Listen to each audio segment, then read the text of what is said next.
Sur notre chaîne YouTube, vous trouverez toutes les vidéos de l'Ordre divin catholique de la Croix Glorieuse, ODCCG 01, 02, etc. Moi, Jésus, je vous offre ici, mes enfants, tous les trésors de mon Sacré-Cœur, en signe de mon arrivée parmi vous.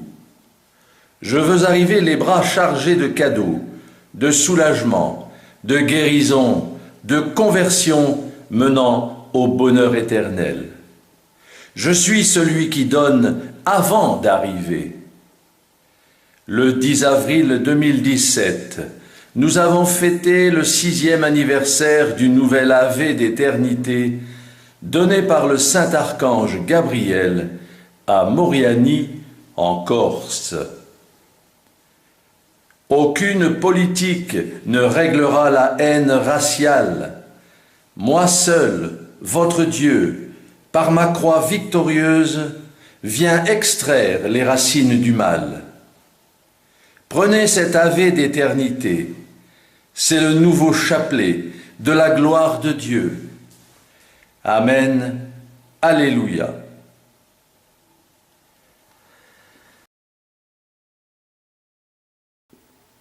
Le 5 avril 1974, Jésus délivre à Madeleine Aumont, couturière née le 27 octobre 1924 et mariée le 14 août 1948, mère de 5 enfants et grand-mère de 6 petits-enfants, un message privé. Il lui dit: « Pour la 3e fois, Madeleine, je vous demande d'être mon apôtre, en accomplissant la tâche que je vous ai demandée. Ne craignez pas, vous serez haïs à cause de moi. Mais ensuite s'élèveront des fils de lumière dans cette ville. » Jésus lui demande que soit dressée à Dozulé une croix immense. Le ciel en aura étonné plus d'un par sa requête, car il ne demande pas ici une simple croix, comme on en voit un peu partout sur le bord de nos routes, dans nos pays marqués du sceau de la chrétienté. Non, cette croix devra être à la dimension de l'amour de Dieu, c'est-à-dire immense. Chaque bras de la croix doit mesurer 123 mètres et sa hauteur 6 fois plus. Un calcul rapide nous amène donc à une croix d'une hauteur de 738 mètres. Or, l'altitude de la ville de Jérusalem est de 738 mètres. La croix glorieuse, élevée sur la haute butte, doit être comparable à la ville de Jérusalem par la dimension verticale. Ses bras doivent se dresser de l'Orient à l'Occident. Elle doit être d'une grande luminosité. C'est le message délivré à Madeleine le 5 octobre 1973. Sur le schéma du plan donné à Madeleine Aumont, on remarque les 2 colonnes. Une colonne représente l'Eucharistie et l'autre la Vierge Marie. Ainsi, dès que ma Sainte Église sera solidement attachée à ces 2 colonnes glorieuses, la tempête s'arrêtera. Les ténèbres disparaîtront de la surface de la terre. Saint Jean Bosco, par un songe céleste, avait déjà reçu cette promesse divine concernant la destinée glorieuse de mon Église, dans la divine instruction qui fait suite au divin décret d'amour. Ensuite, nous remarquons sur le carré 12 portes qui sont les portes des apôtres des premiers temps: Simon, Jude, Jacques, Matthieu, Barthélemy, Matthias, Jacques, Jean, Pierre, André, Philippe et Thomas. Un petit mur relie chaque porte pour définir les 12 tribus d'Israël. Ruben, Juda, Lévi, Joseph, Benjamin, Dan, Siméon, Issachar, Zabulon, Gad, Asher et Nephtali. Au milieu de ce carré qui représente le Saint des Saints, on peut y voir les sièges sacerdotaux, l'autel des offrandes de l'Eucharistie, l'autel des parfums pour la parole de confirmation, le lieu du pardon, le lieu de l'onction des malades, le chandelier à 7 branches pour les baptêmes et le lieu du mariage.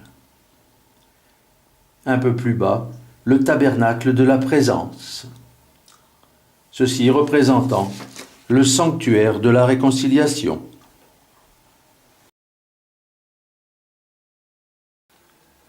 La croix glorieuse représente le signe de Jésus ressuscité. L'unité lumineuse est son symbole premier. Sa flèche s'élance à la hauteur de Jérusalem, 738 mètres, c'est-à-dire 6 fois 123 mètres, dit Jésus, est large de 42 mètres, elle porte des bras de 123 mètres. L'intérieur de la colonne de 30 mètres de diamètre est un espace libre, tel le Saint des Saints dans le temple de Jérusalem. Dieu est un, unique le Messie ressuscité et sa croix glorieuse. 2 anneaux au sol de 333 mètres autour de la croix et l'autre de 288 mètres autour du sanctuaire marquent l'espace sponsal de l'union de Jésus et de son Église. La croix glorieuse fut révélée par image à Angela, mystique contemporaine, qui prie pour la réalisation de la croix glorieuse de Dozulé. Sur la bannière de Dozulé, nous voyons 2 inscriptions « Et voici que je viens, Amen ». Et en dessous de la croix, avec les 2 cœurs de Jésus et de Marie, « Venez Seigneur Jésus, avec Marie, notre mère ». JNSR, la messagère de Jésus, raconte: après 6 neuvaines consécutives à San Damiano, premier départ pour Dozulé, où la Sainte Vierge m'envoie. Jésus me demande que des petites croix de 7 mètres 38 de haut soient plantées dans le monde entier. Ces croix doivent être dressées et honorées pour échapper au cataclysme de la fin des temps, puisque les autorités ecclésiastiques refusent de répondre à la demande de Dieu sur l'élévation de la croix de 738 mètres de haut à Dozulé. Jésus dit: « Allez-y 2 par 2, porter la bonne nouvelle de Dozulé. »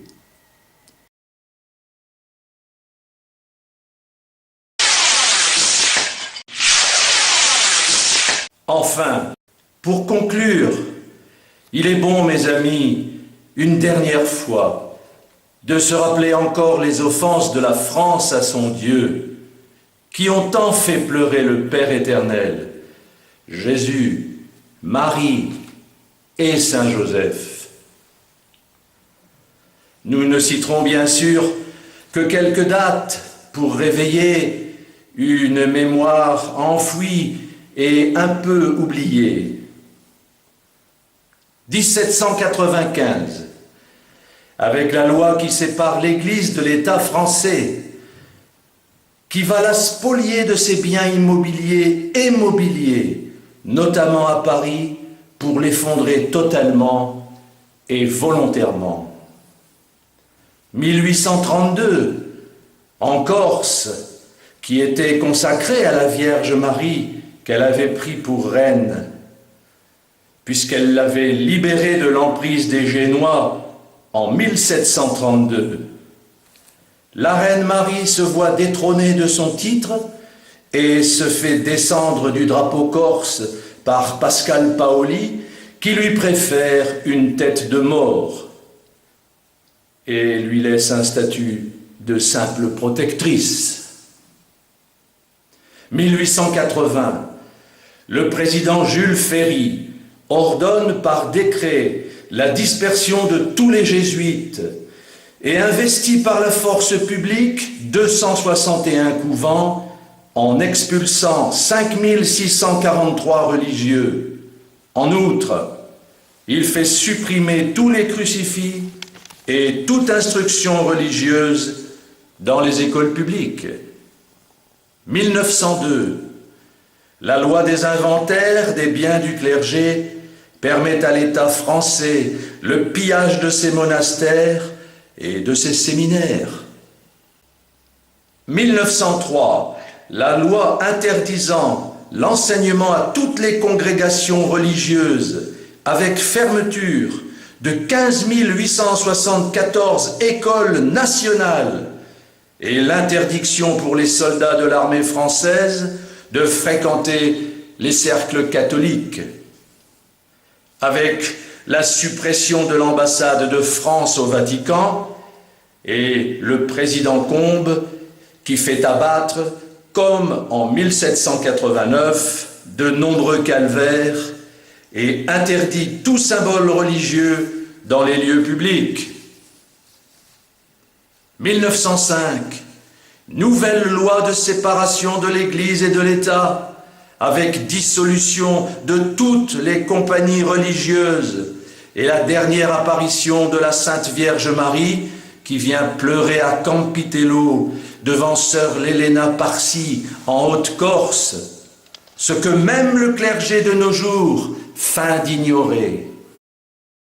1907, le ministre Caillot fait effacer de nos pièces de monnaie l'antique devise « Dieu protège la France » pour la remplacer par la devise révolutionnaire « Liberté de tout pouvoir faire, égalité entre toutes les religions et fraternité des frères francs-maçons entre eux, bien sûr. »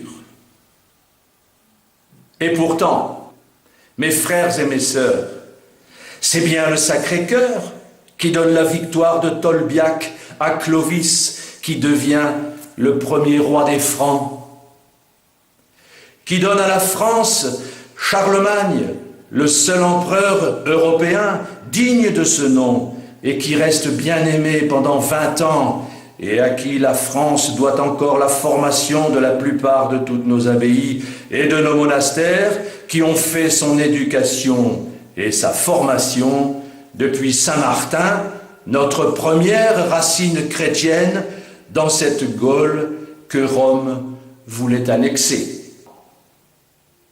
C'est bien le Sacré-Cœur qui guide Sainte Geneviève à Paris pour sauver la capitale de la famine, qui donne à la France Louis IX, le roi très chrétien Saint-Louis, qui va jusqu'à sacrifier sa vie pour défendre le tombeau du Christ à Jérusalem en y combattant les infidèles. C'est bien le Sacré-Cœur qui donne Sainte Jeanne d'Arc à la France pour la sauver de l'envahissement des Anglais qui l'étouffaient depuis 100 ans et qui permettra à la royauté française de reprendre ses droits en réinstallant Charles VII sur son trône. Roi qui confiera d'ailleurs par un acte notarié son royaume à Dieu, qui le lui rendra devant la Sainte comme témoin.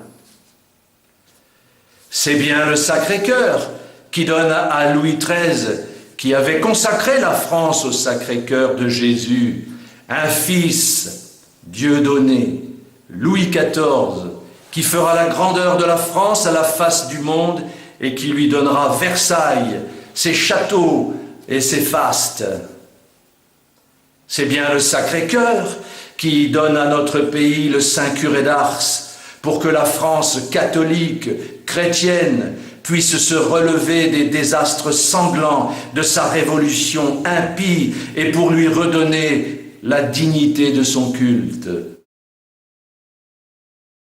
C'est bien le Sacré-Cœur qui fait apparaître la Vierge Marie au Lot, à Paris, rue du Bac, à la Salette, à Lourdes, à l'île Bouchard, à Pontmain, à Pellevoisin, pour ne citer que ses apparitions les plus connues.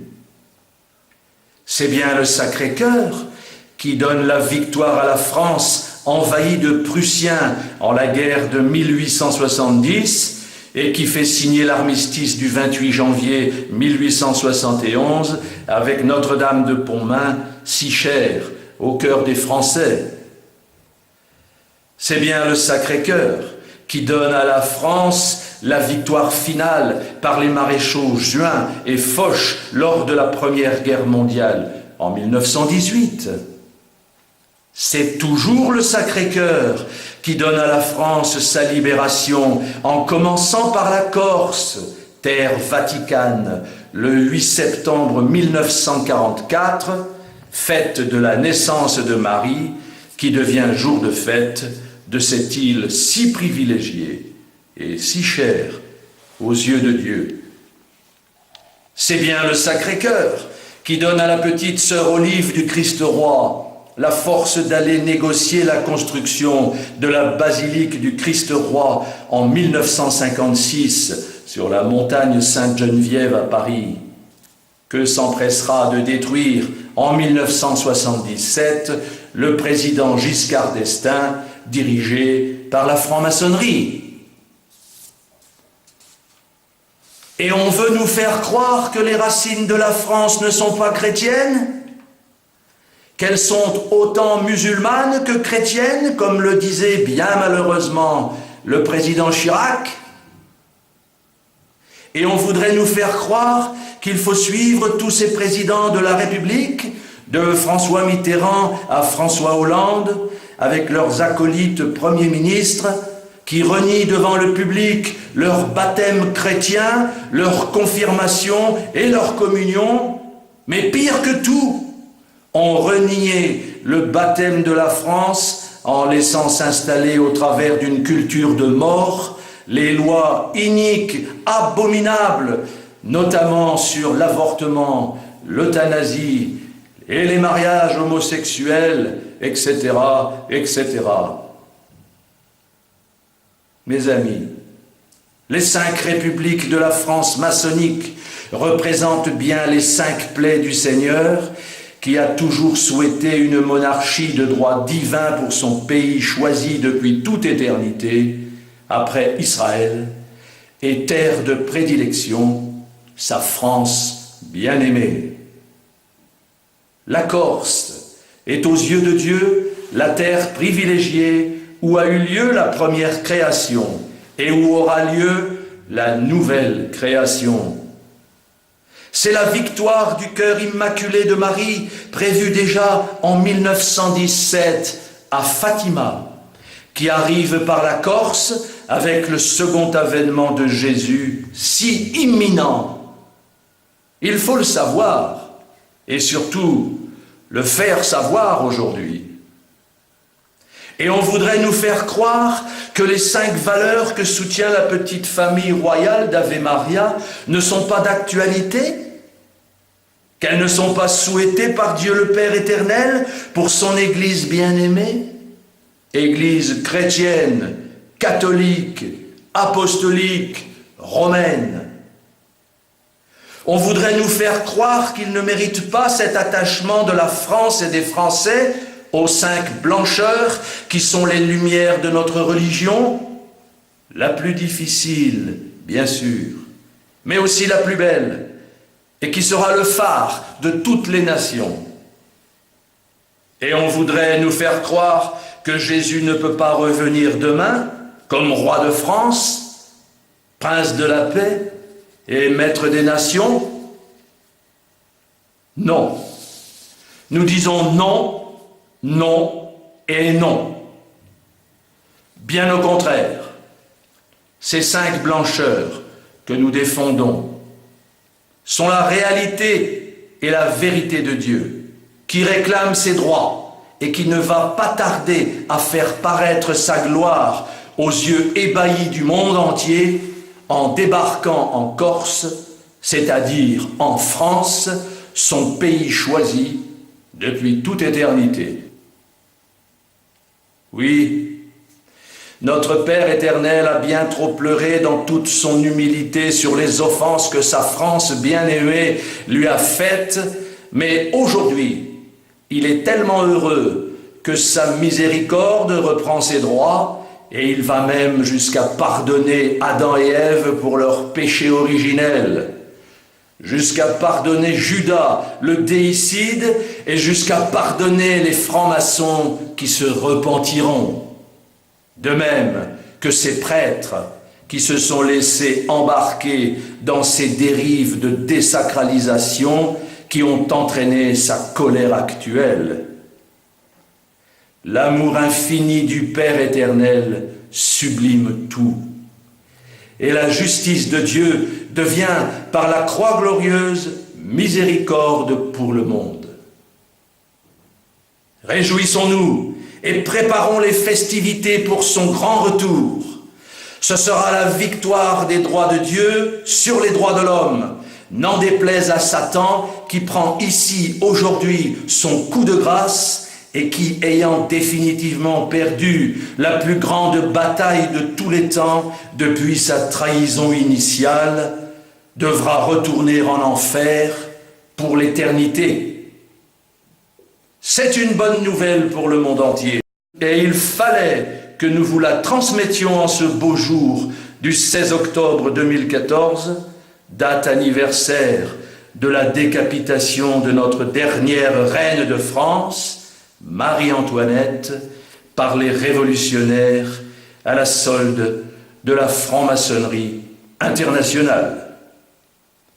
Alléluia. Amen.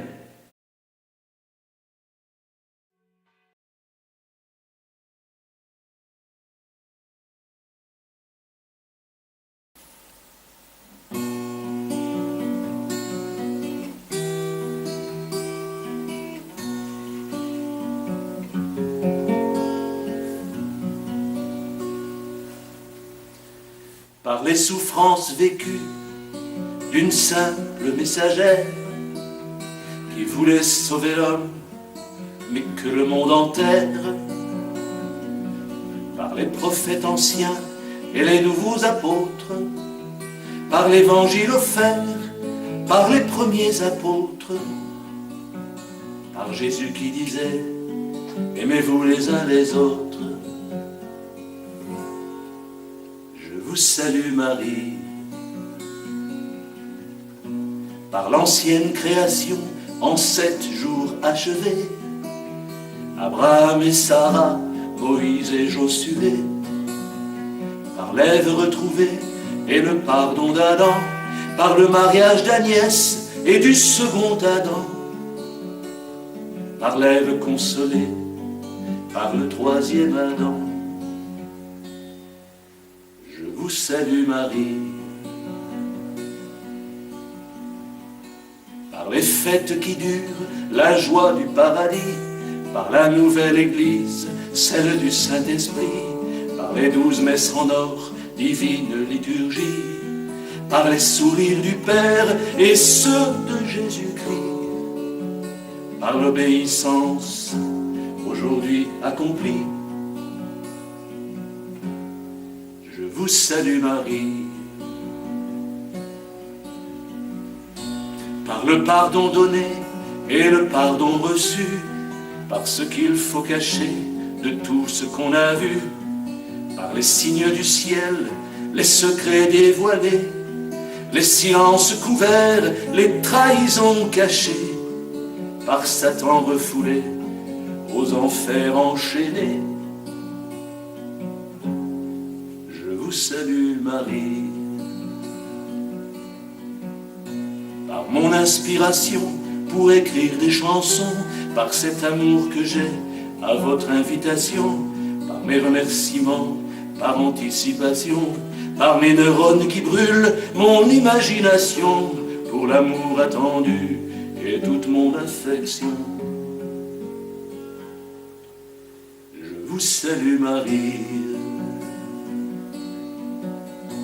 par la chanson qui traîne d'un vieux compositeur, par la main qui s'arrête sur la feuille de l'auteur, par ces danseurs qui ouvrent le bal sur la piste, la mélodie qui naît aux doigts des guitaristes, par tous les numéros que préparent les artistes. Je vous salue Marie, par la paix qui s'installe après la longue guerre, par l'espérance qui naît de retrouver son père, par l'alliance annoncée aux croisées des chemins, par ces engagements qu'on promet pour demain, par la parole tenue et la poignée de main. Je vous salue Marie, par toutes les prophéties et les promesses du ciel, par ceux qui tiennent bon, par ceux qui sont fidèles, par les élans du cœur d'une famille royale, par l'histoire qui s'inscrit de façon magistrale, par la Bible qui s'ouvre sur un décret royal. Je vous salue Marie, par l'âme qui s'éveille aux plumes des poètes, par l'étoile qui brille, parce que c'est jour de fête, par l'annonciation portée par une agnelle, par les cieux qui descendent sur une terre nouvelle, par la force des mots, la puissance d'un appel. Je vous salue Marie, par tous ces avantages qu'on prend pour privilège, par les grâces qui tombent comme des flocons de neige, la réunion des cœurs au très saint Sacré-Cœur, par votre amour qui pleure toutes les larmes du cœur, par l'amour infini qui ouvre mon bonheur. Je vous salue Marie, par le sourire repris d'une grande amoureuse qui vient offrir au monde une belle croix glorieuse, par le ciel bleu azur où les nuages dansent, par les lumières qui entrent en douce permanence dans les yeux éblouis de la Nouvelle-France. Je vous salue Marie,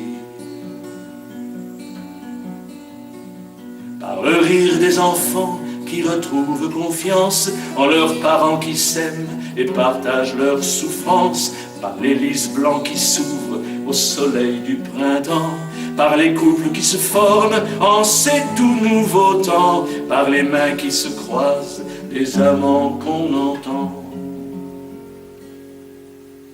Je vous salue Marie,